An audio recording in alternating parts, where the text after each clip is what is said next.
Honey, I've noticed that you haven't been spending a lot of nights at home lately. Is everything okay? Yeah, everything's fine. I just don't want to wake up Rachel. You know that. She's less than a year old and she's still so sensitive. I understand that, but I miss having you around. It feels like you're avoiding being at home. I'm not avoiding being at home. I just don't want to wake up Rachel. It's not just about Rachel. I miss spending time with you too. I feel like you're being too moody. I can't even have a valid reason for not spending nights at home without you getting upset. Carl, I'm not being moody. I just miss you and want us to spend more time together as a family. Can we find a way to compromise so that we can all be happy? I don't know what to say, Christine. You're being unreasonable, and it's making it really difficult for me to want to be at home. I'm sorry you feel that way. Can we please try to find a way to compromise? I can't deal with this right now. I said what I had to say. Wait, Carl, please don't raise your voice like that. Then shut up. My name is Christine, and I'm in my late 30s. I met my husband Carl in college. I thought he was the love of my life. When we started talking, I was immediately drawn to his intelligence and his witty sense of humor. Before I knew it, I was head over heels in love. Little did I know that Carl was going to be the biggest mistake of my life. After graduation, we got married and started building a life together. We moved into a small apartment and started to work on our careers and our family. Things were going well, except for the fact that we didn't have kids. We kept trying multiple ways, but it did not work out. We felt like our dreams of starting a family were slipping away. I remember feeling so alone and hopeless, as if I had failed as a wife and as a woman. My relationship with Carl also went on a rough path. As charming and humorous as Carl was in college, he had always been a man with a short temper. It was becoming more and more difficult for me to cope with him since he was increasingly hot-headed and inconsiderate toward me. Just when I thought it would all fall apart, a miracle came to us. After 5 long years, we finally managed to conceive a child. We named her Rachel, something as beautiful and soft as the precious baby she was.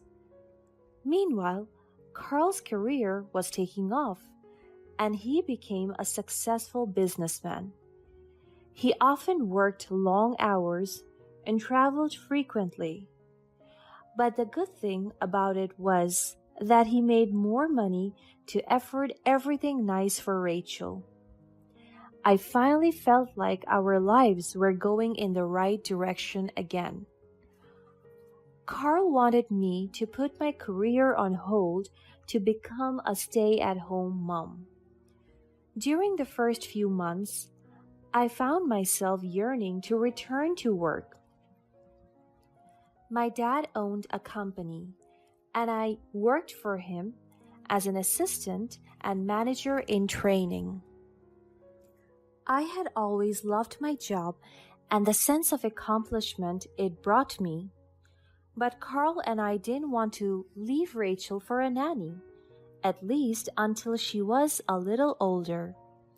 Plus, Carl was indeed making enough money for both of us. So despite my eagerness to return to work, I knew that being a stay-at-home mom was an important job too. I cherished the time I spent with Rachel and knew that the sacrifices I made would pay off in the long run. While staying at home, I became much closer with our neighbor, Lilia, who happened to work in the same field as Carl. At first, she seemed like just the kindest friend. We would often chat over coffee, and she would update me on the latest news from the industry. It was comforting to know that I had someone in my corner who understood what I was going through and could offer valuable advice. So I let my guard down.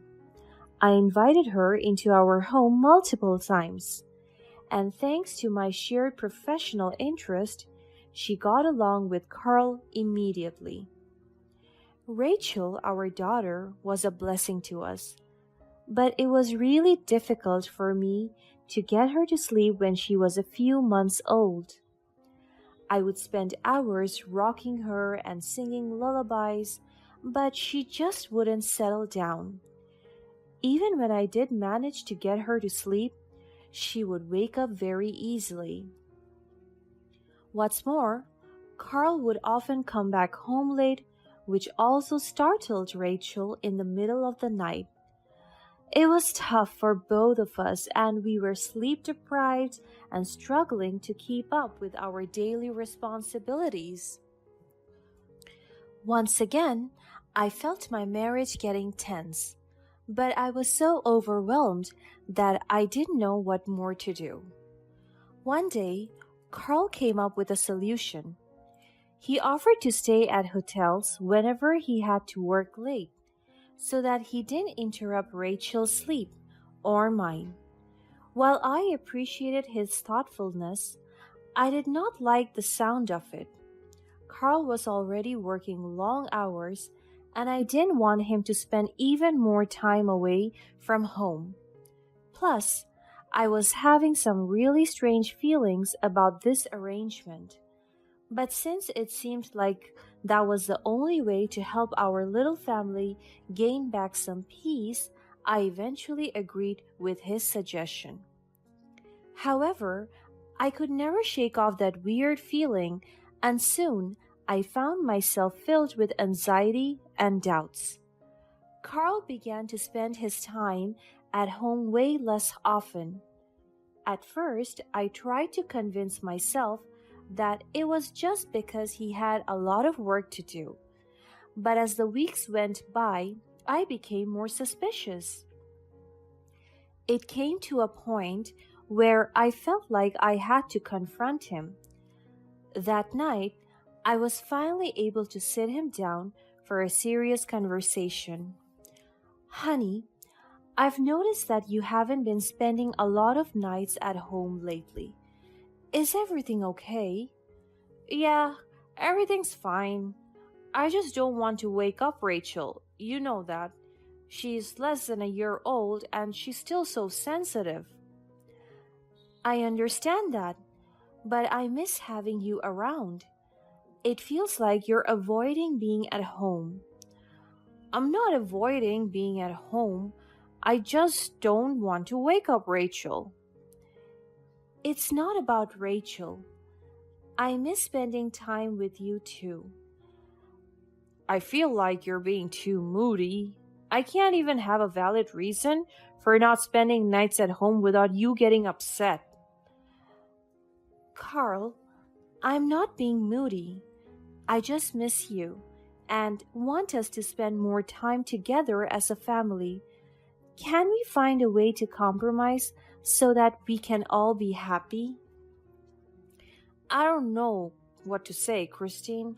You're being unreasonable, and it's making it really difficult for me to want to be at home. I'm sorry you feel that way. Can we please just try to find a way to compromise? I can't deal with this right now. I said what I had to say. Wait, Carl, please, don't raise your voice like that. Then shut up. Carl was looking at me so intensely, I felt chills running along my bones. I had always known He had quite a short temper, but whenever he raised his voice at me, I couldn't help but shiver. Sometimes I wondered if it was healthy for me or Rachel to be under the same roof with him. It's like I always had to walk on eggshells around him. Overwhelmed with thoughts, I didn't know what to say. Then, one day, Carl accidentally left his phone at home when he left for work. I didn't know why, but something told me to hold on to it as if there was something I needed to see. As soon as I looked over at it, I saw a message from his mom that popped up on the screen. I had such a great time.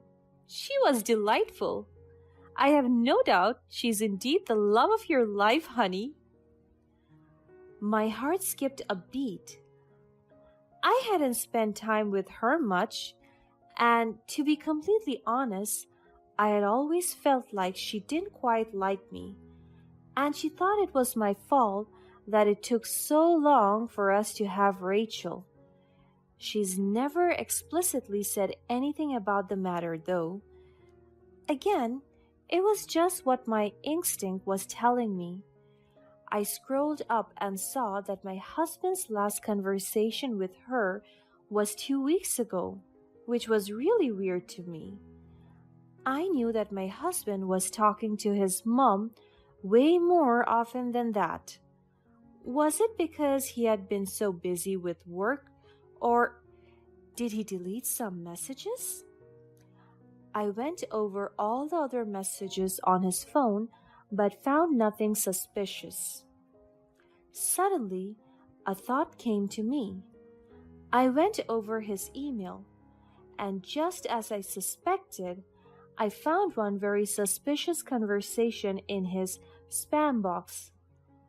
It was with someone who signed as Josh Marketing Depp, but their email address was a completely different name. Their chat was odd too. This person would send my husband very short emails like, "Have you done the report?" or "Did you see the new performance chart?"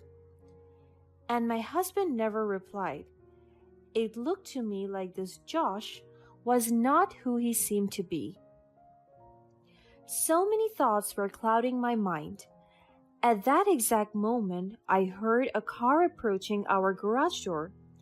I looked outside to see my husband, and he seemed a little agitated and frustrated in the driver's seat. I knew that he had figured out where his phone was, and he was returning home to grab it. I had no time to hesitate. I followed my gut feeling, held onto my husband's phone, and ran all the way upstairs to grab my phone. I opened my phone and tried logging into his email. He had a note saved on his phone with his passwords to everything, so I managed to find the right one in just a few seconds. Then I used his phone to verify the login on a new device. The last step was to delete the verification email as if nothing happened. Just when I was finished with everything, I heard him walking up the stairs. I held onto his phone and walked toward him, acting like I just found it in the bedroom. "Honey, did you forget your phone?" Yeah, I thought I left it downstairs." "No, it was here." "Really? Pretty sure I bought it down here when I was having breakfast, though." "I'm not sure, honey. Just found it here. You might want to leave for work, though. It's getting late." "Right." Carl looked at the clock and tightened his eyebrows. He hated being late. Just like that, he left the house again. I was literally sweating, and I felt so bad for lying to him, but it just seemed like what I had to do. A few days later, Carl had to spend the night at a hotel again. After wishing him good night, I couldn't sleep and held onto my phone. I was praying that nothing would happen and that I was just being irrational.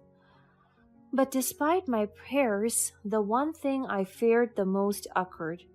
There was a new email from that Josh. "Have you done the report today?" It was always the same message, written in slightly different ways. I stared at it for way too long. I was just waiting to see if this Josh was actually who he said he was. Just a few minutes later, I reloaded the page. A new email had popped up, which appeared to be a response from my husband. My hands were shaking, but I opened it. What was written in there slowly but completely broke my heart. "Hey babe, I'm out tonight. Let's talk here because I think my wife was looking through my messages today. I forgot my phone at home and my mom's message was right there on the screen. My mom said she loved you, by the way. I mean, I wasn't surprised. Who wouldn't love you? But I just wanted to let you know. Anyway, want to come over?" My heart immediately sank. Everything was as clear as day. I started connecting the dots and realized what was happening.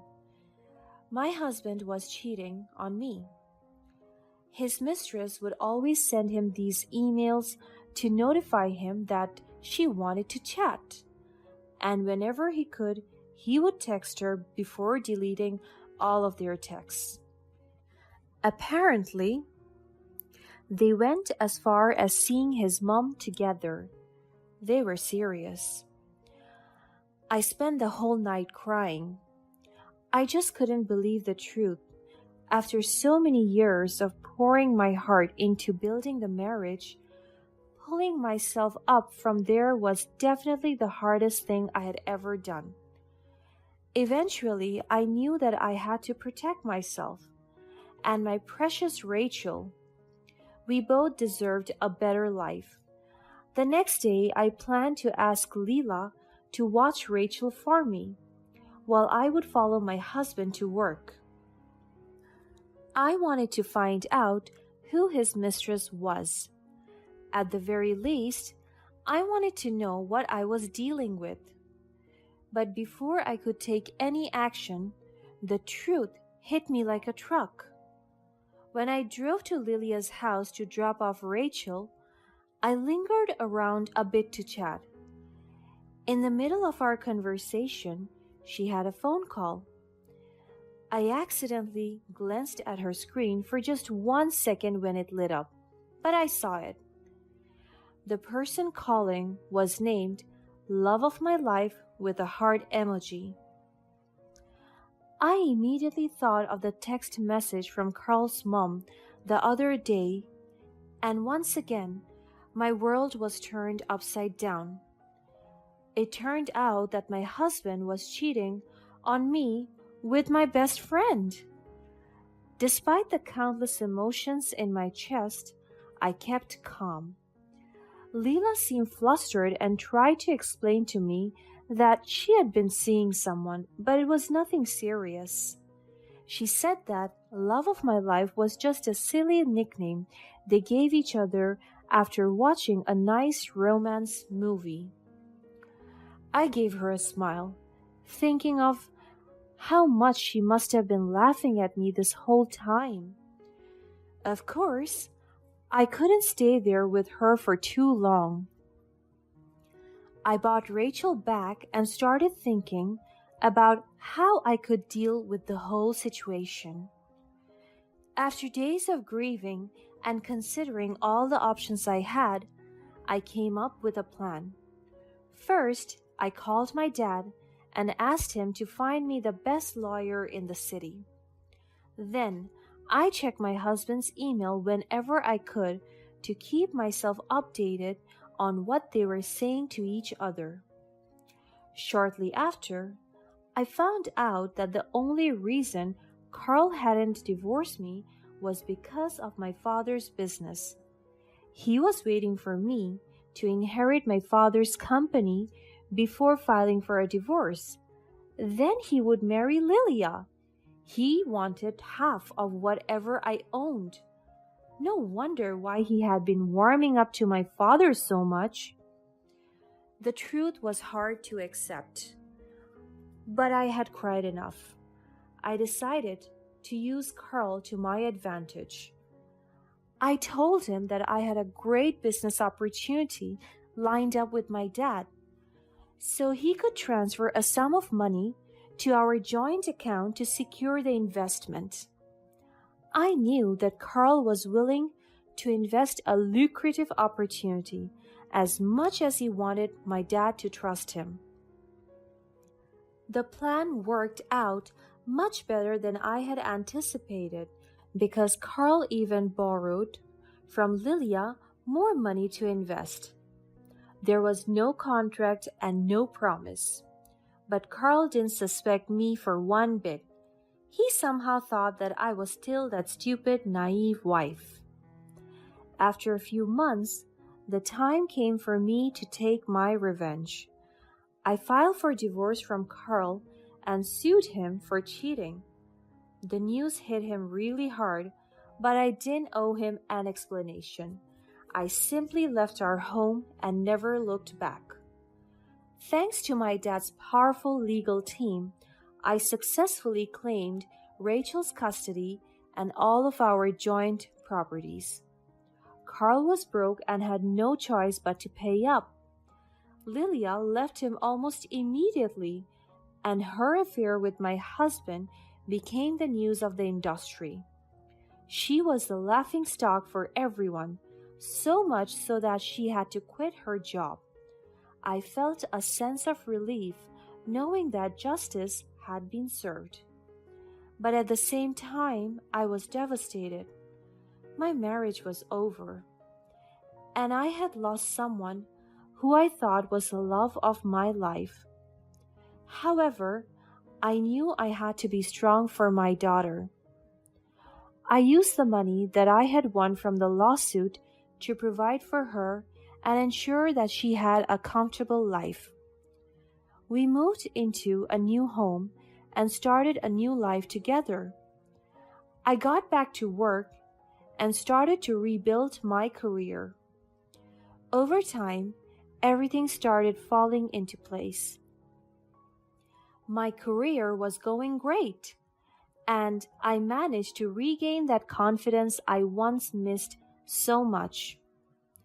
Rachel grows up to be such a beautiful, kind-hearted, and I'm so proud of her. Now, I am at such a good place in my life. Rachel is old enough to become my closest friend. She's even been encouraging me to get out there and start dating again. For the first time in so long, I feel so fulfilled and hopeful about everything in my life, and I have my beloved family to thank for it.